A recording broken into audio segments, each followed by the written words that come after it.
104.9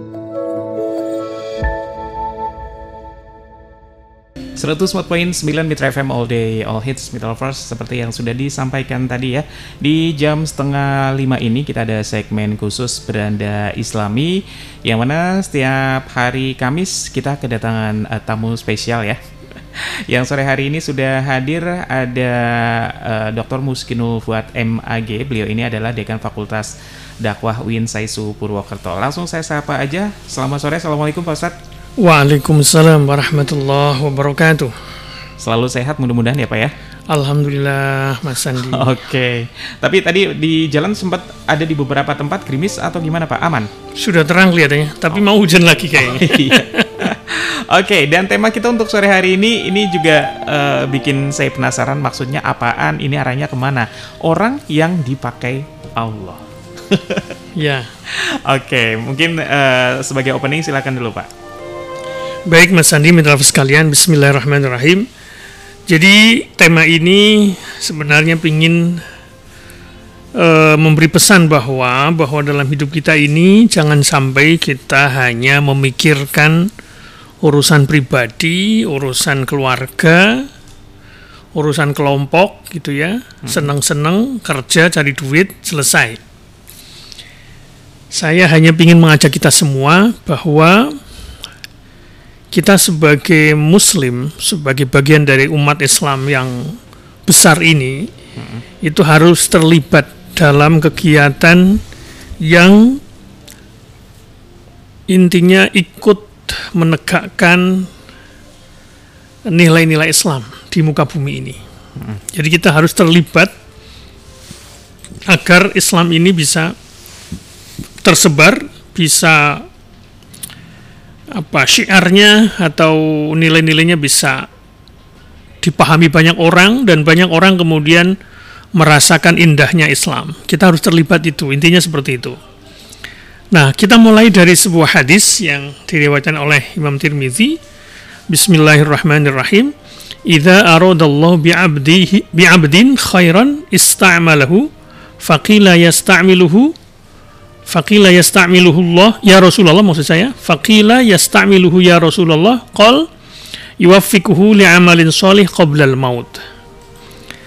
Artinya ketika Allah menghendaki seorang hamba kebaikan, maka Allah akan memakai hamba itu, menggunakan hamba itu, mempekerjakan hamba itu.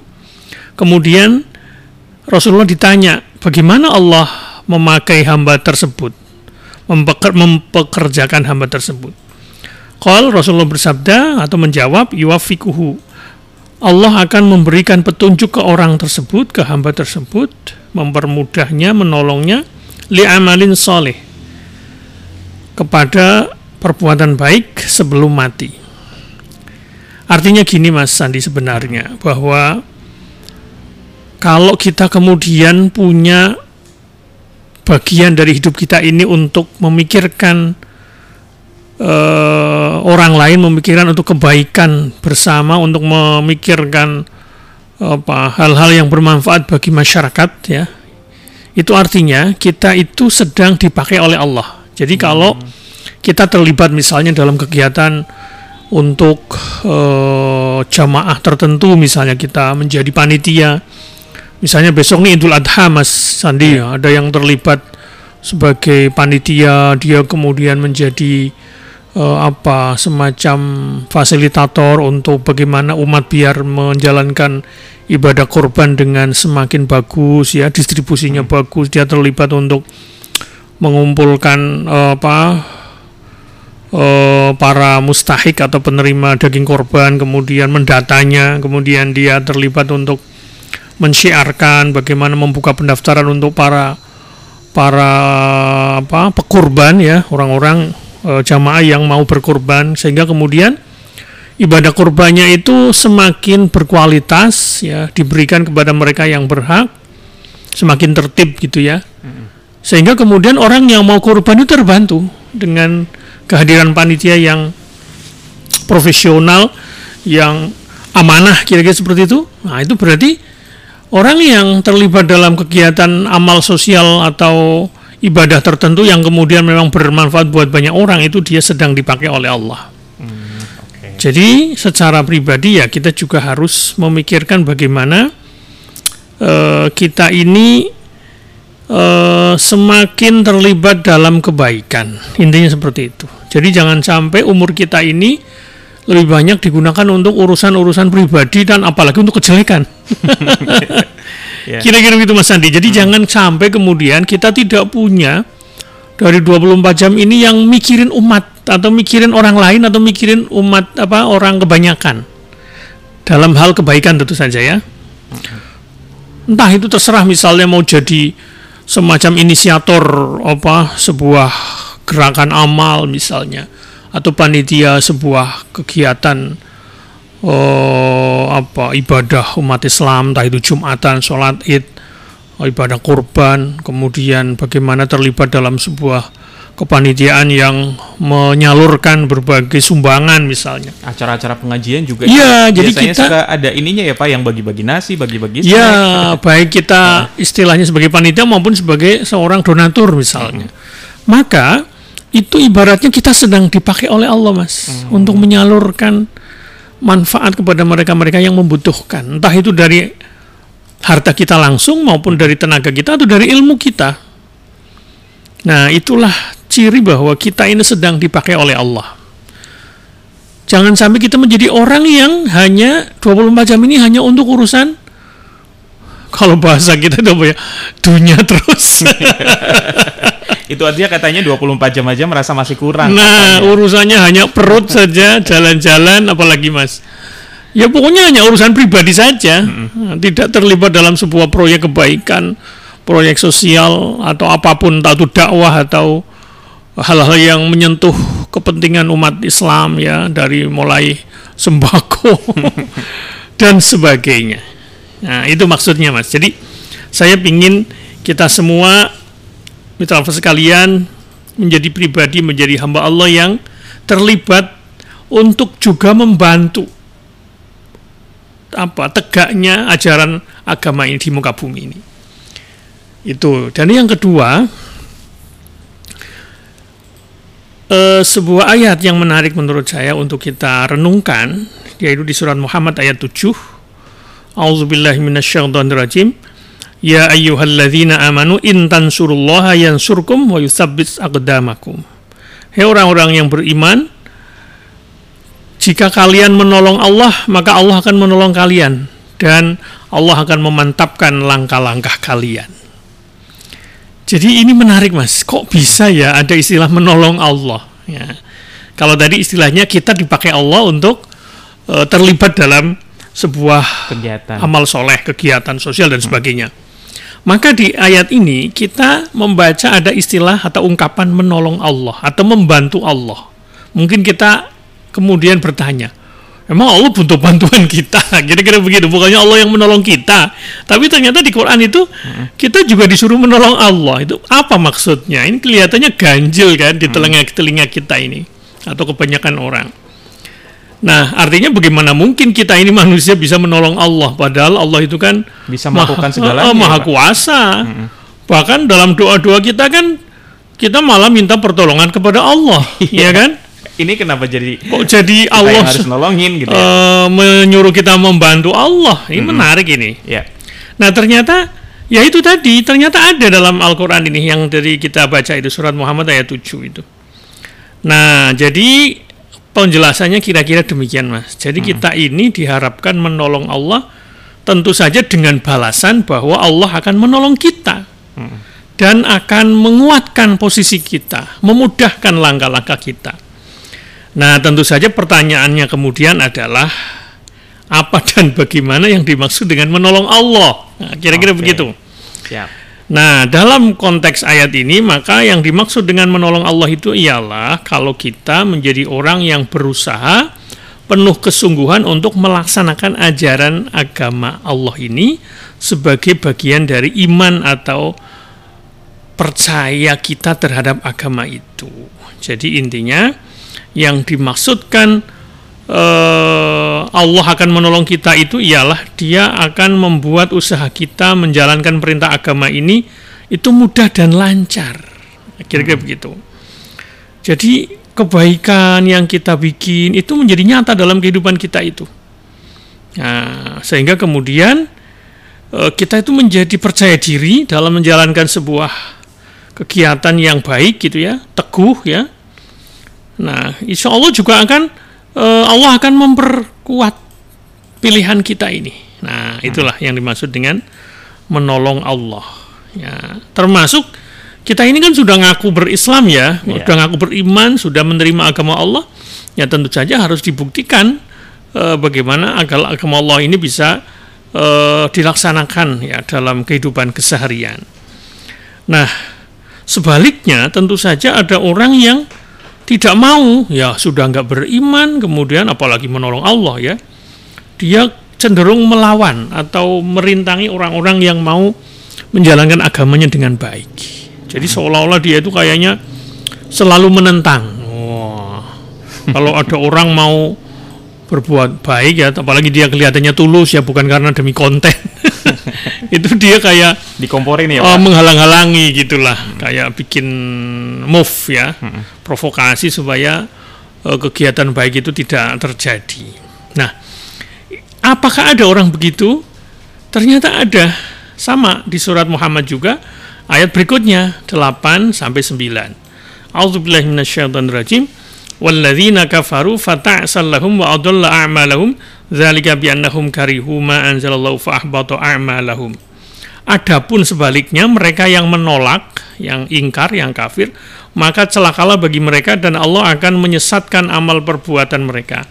Hal itu demikian karena mereka benci kepada ajaran yang diturunkan Allah, maka dia buat amal perbuatan mereka itu muspro. Dia Allah maksudnya membuat amal perbuatan mereka itu sia-sia. Jadi itu Mas Sandi, mitra sekalian, sekali lagi dari sumber-sumber yang tadi kita baca, intinya kita ternyata dipersilahkan ya, dianjurkan oleh Allah untuk terlibat supaya agama Allah ini semakin tersebar, semakin terlaksana dengan baik, baik dalam level pribadi, kelompok kecil maupun dalam masyarakat yang lebih luas, untuk setting yang lebih luas. Kalau kita terlibat, entah itu lewat media massa, lewat internet ya, atau apapun lah bentuknya, maupun kegiatan nyata secara langsung di tengah-tengah masyarakat gitu ya, tidak harus yang viral, tidak harus yang besar-besar, tidak harus mendunia, asal kita menjadi bagian dari kebaikan itu termasuk orang yang menolong agama Allah. Dan kemudian kalau menurut hadis yang kita kutip tadi, maka sampai kemudian nanti kita dipanggil oleh Allah, kok bisa mempertahankan kebaikan itu, insya Allah kita termasuk orang yang digunakan oleh Allah atau dipekerjakan oleh Allah untuk terlibat dalam sebuah kebaikan. Entah itu kebaikan yang mungkin tidak terlalu global, tidak terlalu massal, tapi boleh jadi kelompok kecil, tapi itu manfaat gitu ya. Sangat bermanfaat buat orang lain dalam level keluarga, dalam level RT.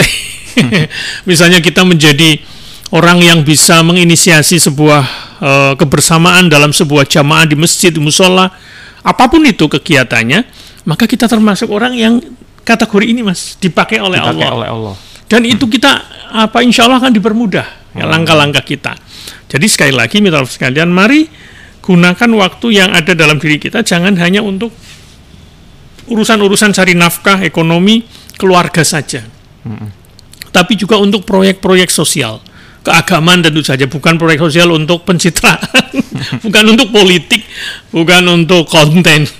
Ya kalau kontennya niatnya untuk kebaikan, untuk menyebarkan, menginspirasi ya nggak masalah.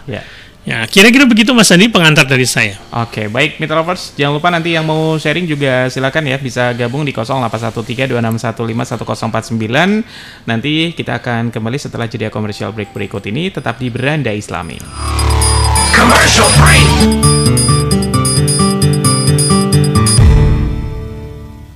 Oke, Mitra Lovers, kita terus di Beranda Islami untuk sore hari ini ya, masih bersama Dr. Miskinul Fuad MAG. Beliau ini adalah Dekan Fakultas Dakwah UIN Saisu Purwokerto ya. Tema kita untuk sore hari ini adalah orang yang dipakai Allah. Kalau di awal-awal tadi saya sempat bingung, ini maksudnya yang gimana, kok agak berat. Ternyata sesimpel itu ya Pak, bahkan hanya kita ikut kegiatan-kegiatan sosial itu kita udah termasuk orang yang dipakai ternyata ya Pak. Ya, intinya amal soleh di sini maknanya tentu luas, bukan hanya sekedar sholat untuk kita untuk amal pribadi kan, tapi juga amal sosial. Intinya ketika kita terlibat dalam tersebarnya nilai-nilai Islam tentu saja, atau dakwah Islam lah kira-kira begitu, baik secara langsung maupun secara tidak langsung. Kita misalnya terlibat dalam donasi kegiatan tertentu untuk menyebarkan atau memakmurkan ajaran Islam, termasuk memakmurkan tempat-tempat ibadah, itu termasuk. Jadi sekali lagi intinya kita terlibat dalam bagaimana agama Allah ini tersebar dan teramalkan dengan baik di tengah-tengah masyarakat. Kira-kira begitu yang dimaksud dengan dipakai oleh Allah. Nah, mitra sekalian, Mas Sandi, tentu saja untuk sebuah kebaikan yang bernilai sosial, apalagi sangat besar ya, jangkauannya bukan hanya sekedar level RT dan seterusnya, kita juga harus saling menolong, saling membantu ya. Kalau dalam Al-Quran disebut ta'awanu 'alal birri wat taqwa wa la ta'awanu 'alal ismi wal 'udwan. Jadi tolong menolonglah kalian dalam kebaikan dan takwa, dan jangan tolong menolong dalam perbuatan dosa dan permusuhan ya. Artinya jangan sampai kita menjadi orang yang terlibat dalam hal-hal kemungkaran dalam hal dosa, dalam hal kejelekan. Nah, itu yang dulu kita pernah bahas dengan Mbak Momo, itu namanya dosa jariah. Kalau kemudian kita menjadi sponsor kejelekan. Awet ya Pak ya? Iya. Kemudian kaitannya dengan dipakai Allah atau menolong Allah ini juga menurut saya menarik, supaya kita bisa menjadi orang yang intinya suatu saat kita juga akan ditolong Allah, kira-kira begitu. Dalam sebuah hadis ya, hadis yang lain, kita bisa menyimak, wallahu fi aunil abdi ma kana al abdu fi auni akhih. Jadi Allah itu akan menolong seorang hamba selama hamba tersebut juga menolong saudaranya. Kalau tadi menolong agama Allah terlibat dalam sebuah amal sosial atau amal kebaikan yang dianjurkan dalam agama kita. Kalau ini kita menolong saudara kita yang lain, menolong saudara kita Muslim tentu saja, menolong saudara kita yang membutuhkan. Ya apa terserah lah, misalnya ada orang yang kemudian di tengah jalan misalnya mengalami hal-hal yang kurang mengenakan, entah itu mohon maaf misalnya kehilangan, atau misalnya dia butuh payung, butuh apalagi Mas, butuh konsumsi barangkali ya. Paling sering lihat adalah ini orang yang macet di tengah jalan nuntun motor. Nah, kemudian kita membantu dia misalnya kan.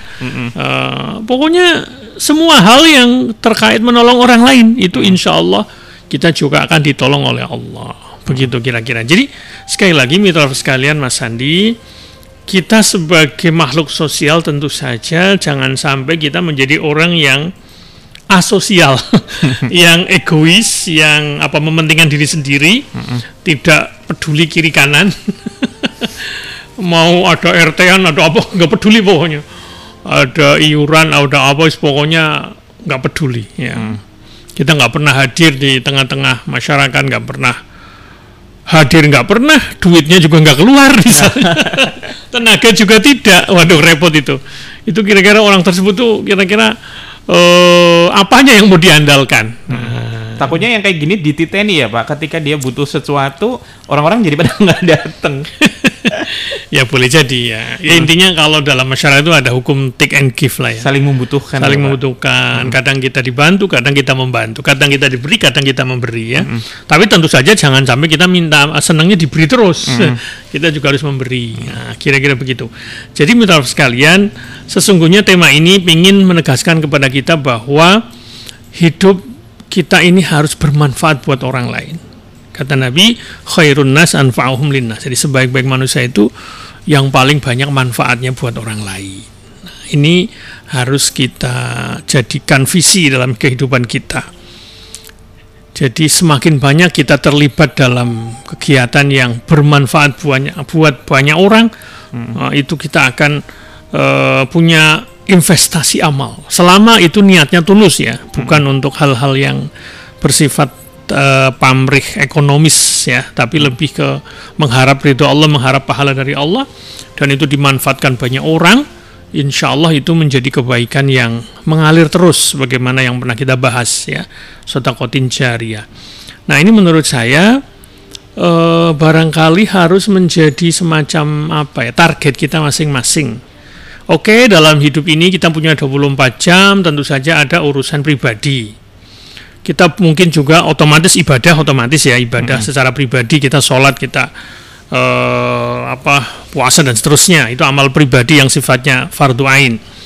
Kemudian kita juga punya kewajiban keluarga, kita harus mencari nafkah ya, kita kemudian punya pekerjaan kan, di kantor kita punya kewajiban, yang PNS ya harus bekerja secara profesional, yang swasta juga bekerja di perusahaannya, di pabriknya, di apanya, itu juga tanggung jawabnya. Terus kira-kira apakah itu cukup?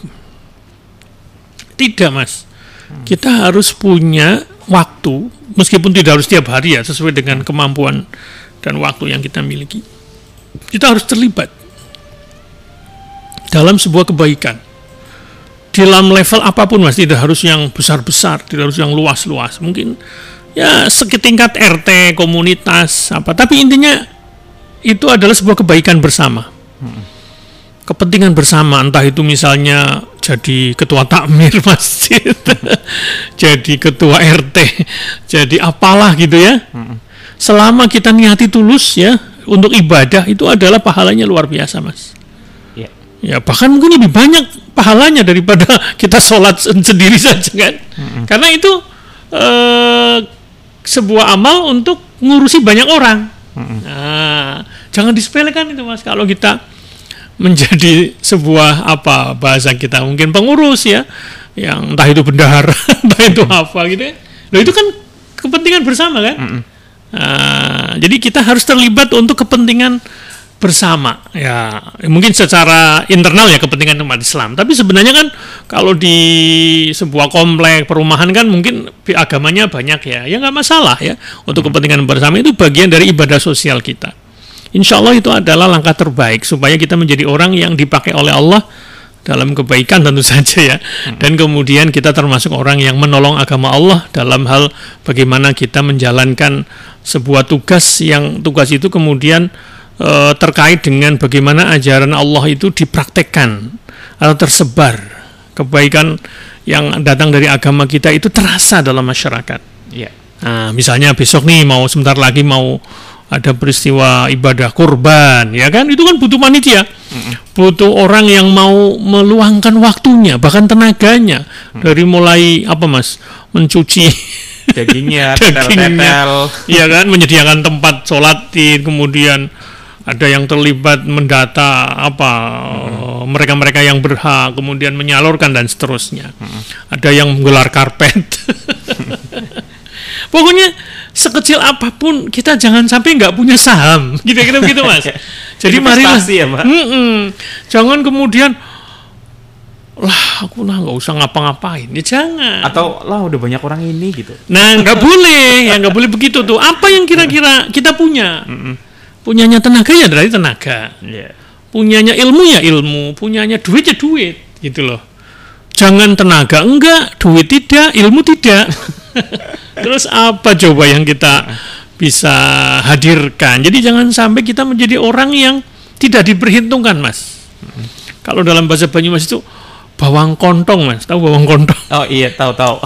Orang ngerti apa-apa. Bukan, bawang kontong itu gini.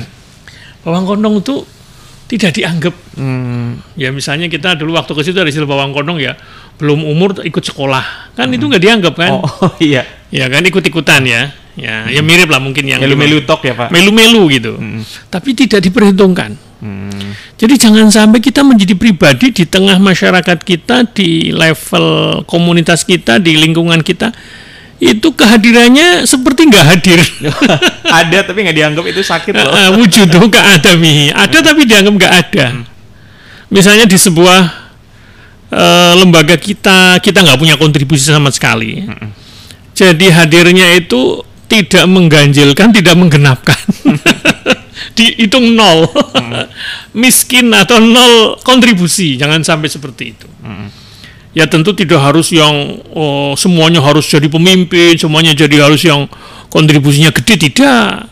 Ya harus tentu sesuai dengan potensi masing-masing, kemampuan masing-masing. Tapi jangan sampai tidak ada sama sekali, Mas. Blas gitu ya, Pak? Blas. Itu menurut saya yang bisa kita lakukan kalau kita ingin menjadi orang yang tadi dipakai oleh Allah, digunakan oleh Allah dalam proyek kebaikan dan terus-menerus sampai kita meninggal, ya. Nah, kira-kira seperti itu. Jadi kalau kita dikehendaki baik oleh Allah, itu termasuk orang yang akan cenderung untuk seperti itu, terpanggil dalam sebuah kegiatan baik, berkebersamaan di umat agama Islam ini atau umat secara umum lah ya, bukan hanya Islam saja.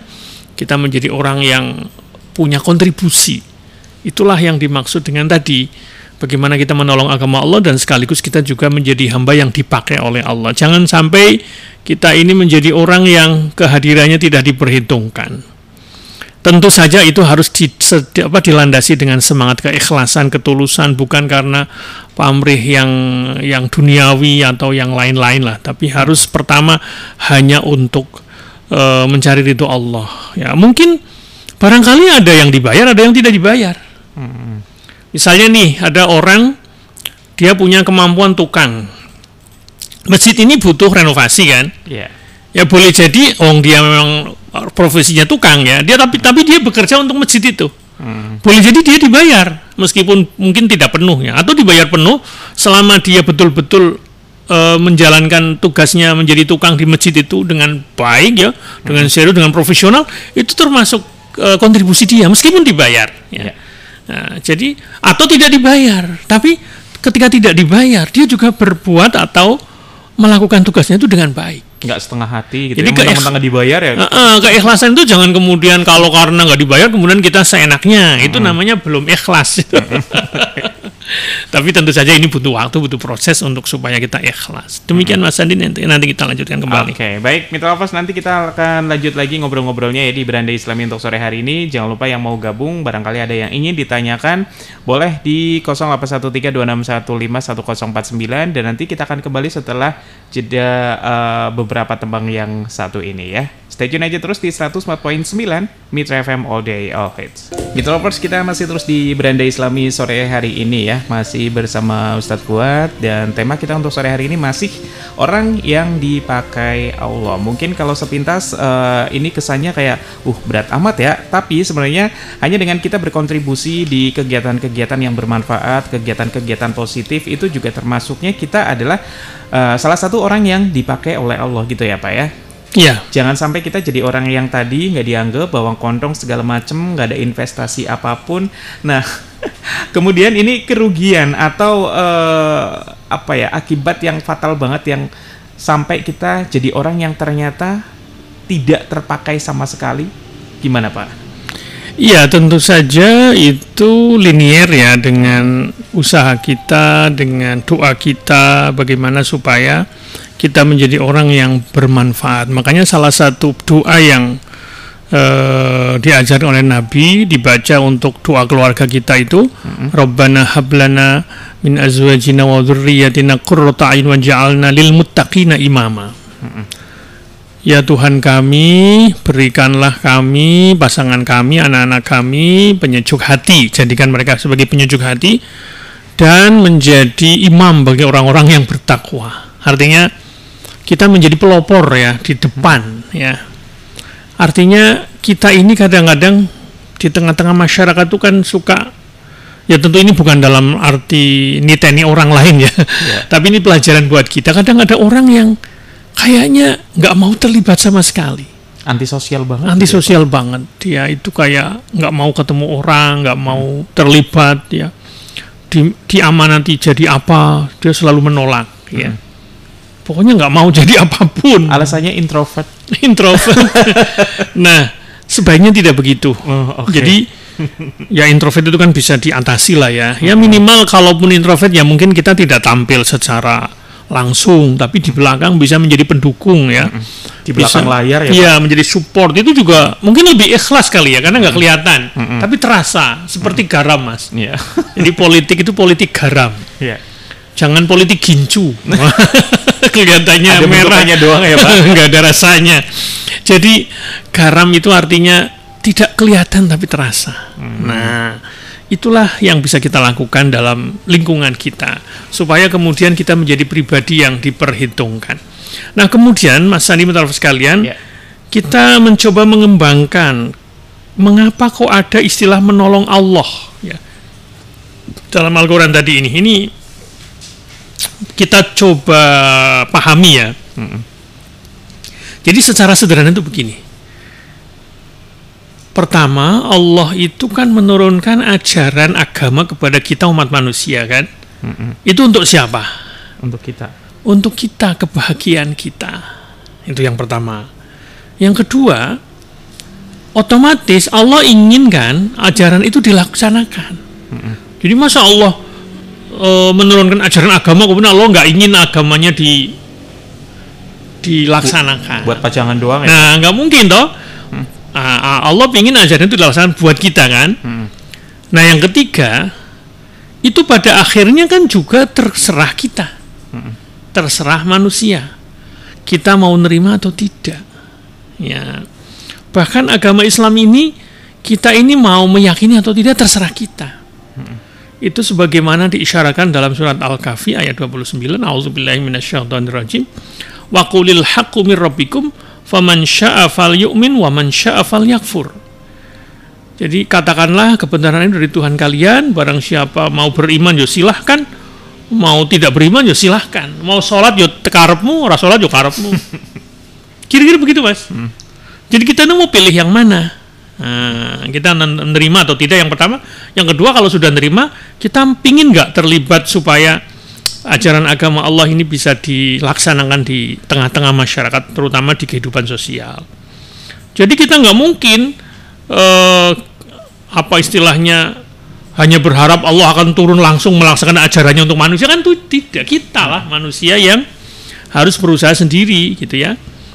Nah, sementara Mas Sandi, ajaran agama Allah itu atau agama Islam ini sesungguhnya adalah sesuatu yang alami, sesuatu yang sudah disesuaikan dengan watak manusia, dengan kemampuan manusia. Maka, ini yang berikutnya, menjalankan agama itu sebenarnya bukan sesuatu yang menjadi beban sekali sebenarnya, tapi merupakan kewajaran ya, karena dengan kita beragama, melaksanakan agama itu seolah-olah kita mengikuti ketentuan-ketentuan alami dari Allah yang berlaku untuk manusia. Berarti Mas Sandi, selanjutnya kalau kita mau jalanin agama itu tidak lain dan tidak bukan berarti kita ngikuti garis kemanusiaan kita, kefitrian kita sebagai manusia. Nah, salah satunya misalnya kalau kita ngikuti ajaran agama ini, kita amalkan, maka kita akan punya rasa tentram, rasa mantap dalam jiwa kita. Mari kita contohkan, Mas. Salah satu ajaran agama Allah atau agama Islam ini adalah sholat. Mari kita perhatikan, Mas. Sholat itu alami nggak sih? Sholat itu sesuai dengan struktur badan kita nggak, Mas? Coba perhatikan tuh. Contoh ya, ini dari gerakannya saja coba, Mas. Kita itu punya siku-siku, punya lutut, itu kalau nggak digerakkan itu rasanya gimana, Mas? Pegel. Iya kan?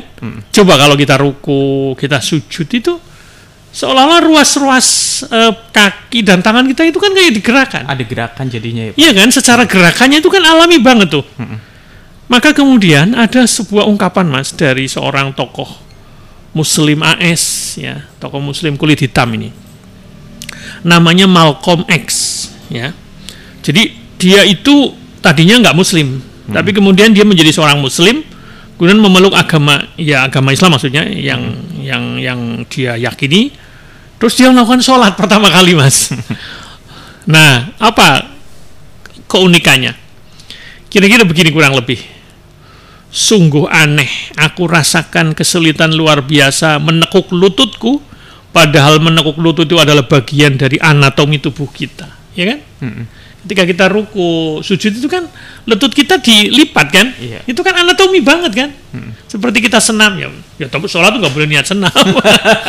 Sholat itu adalah bentuk ketaatan kita kepada Allah. Nah, tapi kalau mau dipikir-pikir itu ternyata mengandung sebuah hikmah.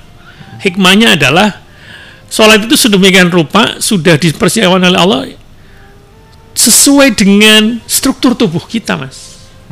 Kenapa ada gerakan ruku? Kenapa ada gerakan sujud? Itu rahasianya luar biasa kan?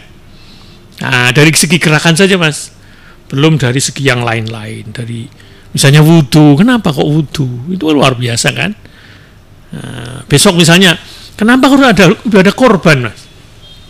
Dipikir-pikir coba, Mas, korban itu. Ya kan? Dengan adanya korban, apa yang bisa kita gali hikmahnya? Para peternak, ya kan? Menjadi laku kan, distribusi, ya kan, dia mendapatkan ya harga yang lumayan dengan adanya ibadah korban itu. Kemudian apalagi, Mas? Orang-orang yang jarang makan daging. Jadi dia gizinya terpenuhi, makan bergizi gratis. Iya. Karena kalau hari-hari biasa kan mahal ya kalau beli daging sapi atau apa. Ya, Mending buat kan, yang itu berarti kan lainnya. protein ya, biar tidak stunting kan. Nah. Ya. Itu misalnya seperti itu. Tapi ada lagi, Mas, ketika ibadah korban itu ada nuansa sosial di situ. Ada kebersamaan, ada yang neteli daging, ada yang masak, ya kan, makan bareng, ya kan. Itu kan kebersamaan sebenarnya kan. Itu kan luar biasa. Itu contoh, ada sholat, ada ibadah korban dan seterusnya. Jadi kembali ketika kita sholat, dalam sholat itu kita diajari bahwa melipat atau menekuk lutut di hadapan Allah itu adalah bagian dari rancangan anatomi tubuh kita. Yang jika kita ingkari, kita tidak menggerakkan atau tidak menekuk lutut kita, itu akan menjadi masalah kesehatan kan. Maka banyak geraknya itu kan menjadi resep supaya kita tetap fit. Nah, tentu bukan kita ketika sholat itu niatnya semata-mata buat olahraga. Bukan, ya, Pak? itu hanya penjelasan supaya orang di luar sana yang belum yakin dengan ajaran sholat itu semakin terbuka matanya. Puasa coba dipikir-pikir, kemarin kan kita baru sebulan yang lalu ya. Iya. Ya, sebulan lebih lah ya, kita baru puasa. Apa rahasia puasa itu, Mas? Dipikir-pikiran, oh ternyata kita butuh diet kan, butuh menghentikan makan dan minum. Itu sesuai dengan penjelasan para ahli kesehatan, Mas. Cuma kadang kita nggak ngerasa. Meskipun lapar haus, tapi puasa itu menyenangkan kan. Lapar itu ternyata punya manfaat, Mas, bukan hanya kenyang. Nah, itulah kira-kira beberapa hal yang bisa kita bantu jelaskan supaya kita semakin yakin bahwa ajaran agama Allah ini luar biasa. Maka jangan sampai kita kemudian tidak memanfaatkan dengan baik. Kita tidak happy dengan beragama ini. Kira-kira begitu, Mas. Nanti kalau ada waktu kita lanjutkan. Oke, masih ada beberapa menit ke depan ya, Meet Lovers. Kita akan ke jeda commercial break dulu. Nanti baru kita lanjut lagi beranda Islami untuk sore hari ini. Commercial break.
Mitra Lovers, Beranda Islami untuk sore hari ini ya masih bersama Ustadz Fuad, Dekan Fakultas Dakwah UIN Saisu Purwokerto, dan tema kita untuk sore hari ini orang yang dipakai Allah. Tapi berhubung dengan keterbatasan waktu, barangkali mungkin kesimpulan Pak untuk tema kita sore hari ini, silakan. Ya, sekaligus menambahkan untuk semakin memotivasi kita. Jadi sekali lagi Mitra Lovers sekalian, Mas Sandi, kita ini menjadi pribadi hadir di muka bumi ini bukan tanpa misi, bukan tanpa visi.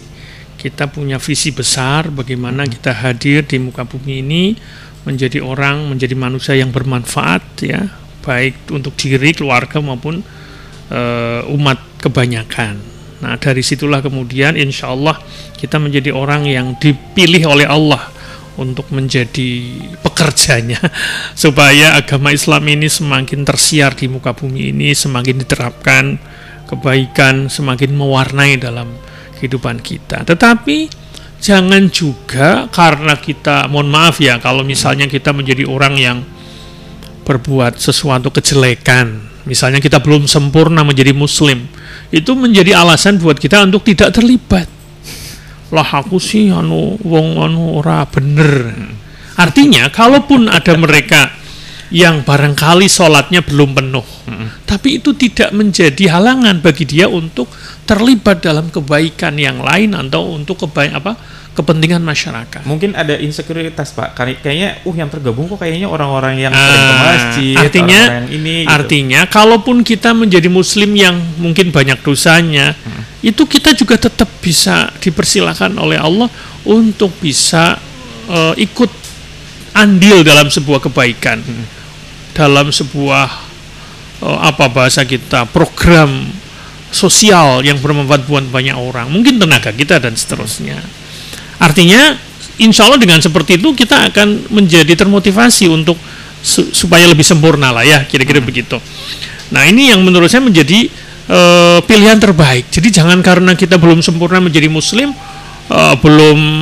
mungkin ibadahnya belum genap lah ya, kemudian kita tidak terlibat dalam kegiatan-kegiatan kebaikan yang bermanfaat buat masyarakat. Insya Allah dengan langkah begitu kita menutup kejelekan kita dengan kebaikan-kebaikan yang kita lakukan, termasuk terlibat, berpartisipasi dalam kegiatan kemanusiaan, misalnya begitu Mas. Ya. Demikian, semoga bermanfaat Mas Andi, Mitra Lovers sekalian.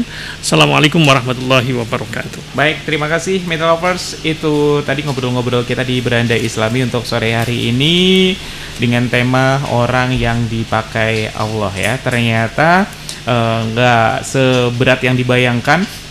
Dengan kita tergabung dengan kegiatan-kegiatan, dengan kita melibatkan diri dalam kegiatan-kegiatan sosial, kegiatan-kegiatan keagamaan, itu juga sudah sangat membantu, dan kita memang termasuk orang yang dipakai oleh Allah. Sesederhana itu ternyata ya.